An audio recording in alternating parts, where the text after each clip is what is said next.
What's going on, y'all? Shout out to the LDBC. It's your boy Fight Critic here to give you guys another video. Of course, gotta let you guys know that we do have some upcoming videos that I'm looking to drop this week. Should have the episode 3 part 2 of the Golden Boy series up at some point within a few days. I had to push things just a little bit back just because of my timing for today, because today's Valentine's Day, and I was gonna make somebody's daughter very upset if I chose to just make boxing videos all day. So because of that, a couple days will be needed before I can push it out. But at the same time, I did want to make this video because I know I alluded to it, and I wanted to do some research, and I wanted to get everything kind of lined up. Now, everything I'm going to say past this screen may not make you happy, but it needs to be said. And we are going to talk about Daniel Kinahan and the complexion for the protection plan. Because if anybody's got it right now, it is this guy. So Daniel Kinahan, which is currently being suspected as the mob boss for the Kinahan cartel, I'm not the brightest tool in the box or the shed, but I don't think we need to guess if you're leading a cartel that is named after you.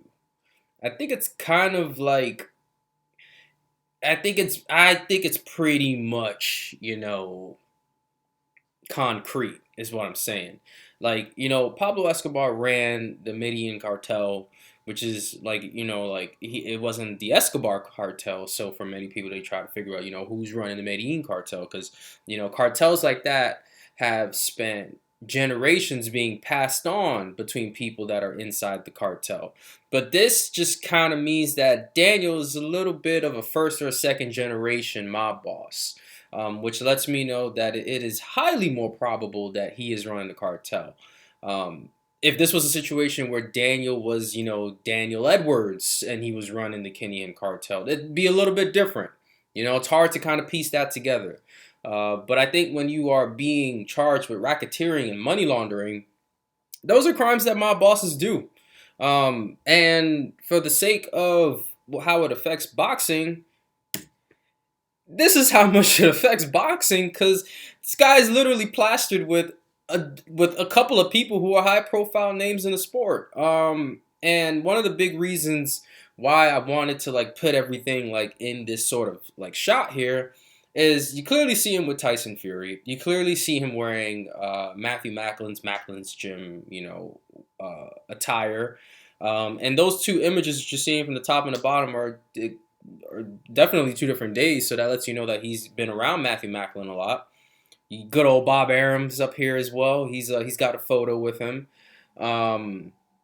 For Daniel, he also had to step away from MTK Global back in the summertime. So that alone can tell me that he's probably linked to somewhere close to 100 different fighters that have been in the sport of boxing. Those of them have been retired, those of them who are prospects, those of them who are world champions. And you know what? I think I probably have a little bit more respect for Billy Joe Saunders for just showing us just how much of a dickhead he is. And just trying to force, journalists to write good things about Danny Boy here because he's been getting a lot of slack. At least he's not being quiet like a lot of the bitches that are being quiet right now, and a lot of the fighters who their communities have been negatively affected by Daniel's work, but they haven't said anything. So yes, I'm looking at a couple of you when I'm saying these things. But I'm trying to figure out, how does this guy manage to get these many excuses lined up for him, and we don't even fucking know him? Why are we asking ourselves, well, why does it matter if he's involved if we get the fights that we want? Or bringing up the prototypical cop-out answer, which is boxing has always been run by the mob, or it's all accusations, or he's not involved anymore. It does not matter. All the fight are the fighters complaining about him, or this is just a smear campaign.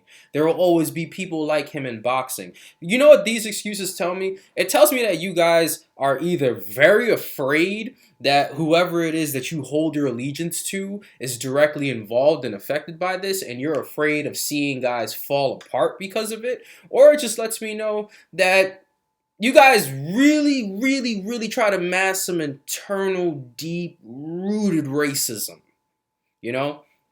Because you know what Daniel Kinahan is?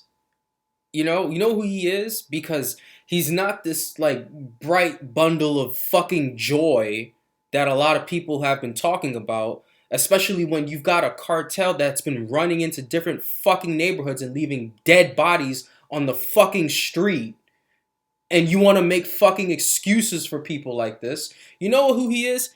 He's everything that you guys made Al Haymon out to be. You know, you guys made all these fucking accusations about one of the only guys who has been voted 5 times the manager of the year by the Boxing Writers Association of America. One of the only guys who has put his fighters in a legal, better situation in order to make money. And he's one of the only guys that has done majority of his business, if not all of his business, legally. And every time you put a prominent figure of this who is black, everybody tries their best to try to rip this person down. Mind you, he's never done any money laundering or racketeering like this guy's being accused of. This guy has never done any of those sorts. You've never seen somebody who says, yo, Al Haymon put a hit out on me. Like, when's the last time that you've heard something that asinine? But I can guarantee you there's at least a dozen people who are living in fear right now with the prospects of not running into one of this guy's henchmen in the streets of the UK.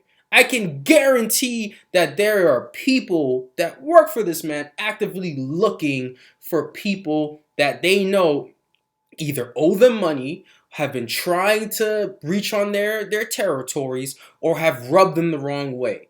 And what do they do? They eliminate those individuals. I've never seen somebody's death been linked to Al Haymon. And you guys make him out to be like he's like the worst fucking thing that ever happened to the sport.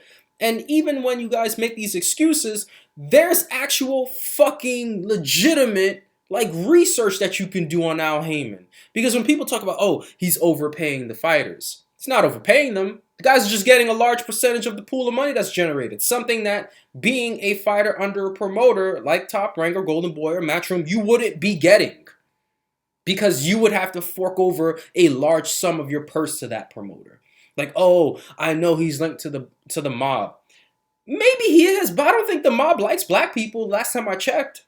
Have you ever heard of a mob, especially a very well-run mob that actually fucks with black people? Like, I know a lot of people, they want to bring up, Big Meech, those guys down in Atlanta, but you got to realize that that's a totally different ball game, and those guys don't actually do the type of work on a scale of what an Al Haymon would be doing. A lot of those guys tend to put a lot of their money into the music industry, but they do it in terms of representing the actual rappers and having a record label. Al Haymon was doing touring events where he would have artists come in on, or he was helping them lock in deals for them to do promotional advertising or to do productions. He's not front running $2 million so that this way that these guys can make records. That's something that you see very common in these situations. Or when they talk about, oh, that fighters should stay away from him. There are plenty of fighters that don't do business with Al Haymon. And I don't think Al really cares about it either when you look at it. And for many people, like I've seen some weird, like dirty shit. You got people digging around, making transsexual memes about him. I'm just like, is this really important? Like, you making Al Haymon out to be somebody who likes transsexuals in your mind is something that really matters in this sport. Or they talk about him and the money that came from Waddell and Reed. Dude, Waddell and Reed have been around for over 80 years. This is a firm that is working on financial advising that has made $1 billion annually with a profit margin of nearly $100 million. And they have a market cap of 3 times the amount of money that they gave to Al Haymon for the PBC venture. And recently they were acquired by an Australian firm who actually took over their company and is planning to complete the purchase in 2021. In fact, this actual acquisition pushed their stock price back to where it was prior to when the PBC talks began. And at the same time, all they're really going to do here is just repackage these things so that they can make sure that they can reoffer the same services to the same people that they've been making $1 billion a year from. And last but not least, you hear about, oh, he's the worst thing to happen in boxing. Dude, like, racism in the early 20th century would like to have a word. We have an entire list of black fighters who were not given the opportunity to fight for championships because they were black. You have Don King, who was charging his fighters for towels and stealing money behind their back and having his brother be their manager so that he can violate the Muhammad Ali Act. You know? You got Bob Arum still fucking over his fighters.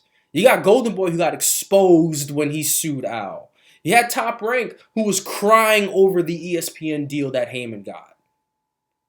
But nobody, and I repeat nobody, wants to address this. Why don't we want to have this serious conversation? Why aren't very prominent people who have been involved with this sport for such a very long time are not being honest here? All they're doing is talking about and saying things such as, oh, there's nothing to worry about. Oh, there's nothing to worry about. Oh, there's nothing to worry about. But then one little piece of fucking news about Al Haymon comes out, whether it is a fighter or the PBC brand or anything like that, and you get 12 million fucking articles of just people saying things, and then one thing gets to another person, then another person. No, dude, there are legit court filings that you can find on Daniel Kinahan. It's not hard to find a lot of this information.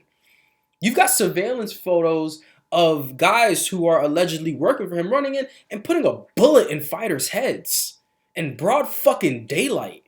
And this doesn't bother anybody? But oh yeah, I forgot. He's got the complexion for the protection plan.